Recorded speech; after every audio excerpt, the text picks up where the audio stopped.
इस वीडियो में हम लोग वैदिक सभ्यता के बारे में पढ़ेंगे।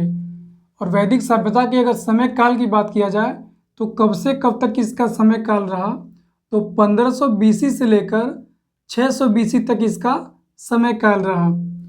और इस वैदिक सभ्यता में ये जो वैदिक शब्द है ये किस शब्द से बना है, तो वैदिक शब्द बना है वेद से, और वेद का अर्थ होता है ज्ञान, है ना। तो वैदिक शब्द बना है वेद से, और वेद का अर्थ होता है ज्ञान।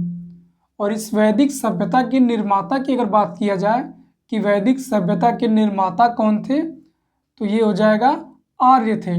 और आर्यों की भाषा क्या थी, तो संस्कृत थी, ठीक है। और वैदिक सभ्यता को इतिहासकारों ने दो भागों में बांटा है। पहला है ऋग्वैदिक काल और दूसरा है उत्तर वैदिक काल। ऋग्वैदिक काल के अगर टाइम पीरियड की बात करें तो ये 1500 बीसी से लेकर 1000 बीसी तक ऋग्वैदिक काल का टाइम पीरियड रहा।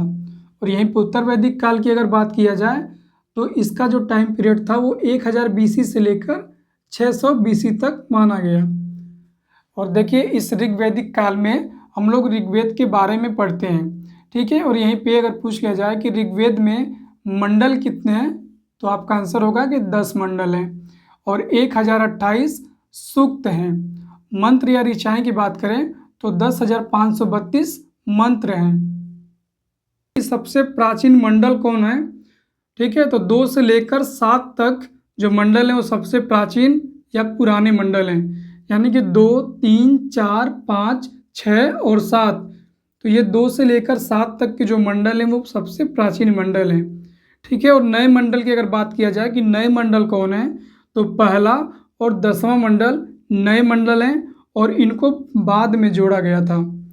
और यहीं पे एक प्रश्न अक्सर आपको देखने को मिलता होगा कि ऋग्वेद संहिता की रचना किस काल में हुई थी, ऋग्वैदिक काल में या उत्तर वैदिक काल में। तो आपका उत्तर होगा कि ऋग्वेद संहिता की रचना ऋग्वैदिक काल में ही हुई है। वैदिक सभ्यता कैसी सभ्यता थी, तो ये एक ग्रामीण सभ्यता थी। आर्यों का जीवन किस पर आधारित था, तो आर्यों का जीवन पशु चराने पर आधारित था। आर्य भारत में कहाँ से आए, तो बोगजकोई अभिलेख और कस्सी अभिलेख से पता चलता है कि आर्य मध्य एशिया से भारत आए। मध्य एशिया यानी ईरान से भारत आए। आर्यों का मूल स्थान, मैक्स मुलर जो कि एक इतिहासकार थे, मैक्स मुलर ने 1853 में आर्य शब्द का प्रयोग सबसे पहले किया और इन्होंने बताया कि आर्य मध्य एशिया से भारत आए। और यहीं पे बाल गंगाधर तिलक जी ने कहा कि आर्य उत्तरी ध्रुव से आए। दयानंद सरस्वती जी कहते हैं कि आर्य तिब्बत से आए। और गार्डन चाइल्ड कहते हैं कि दक्षिणी रूस से आए। और गाइल्स कहते हैं कि आर्य हंगरी से आए। लेकिन इन सभी के बातों को मान्य नहीं किया गया। मान्य सबसे ज़्यादा किया गया तो मैक्स मुलर जी के द्वारा, जो मैक्स मुलर ने कहा था कि ये मध्य एशिया से आए थे, इनकी बातों को ज़्यादा मान्य किया गया। बात करिएगा कि ऋग्वेद की तुलना किस ग्रंथ से की गई है, तो ऋग्वेद की तुलना ईरानी ग्रंथ अवेस्ता से की गई है।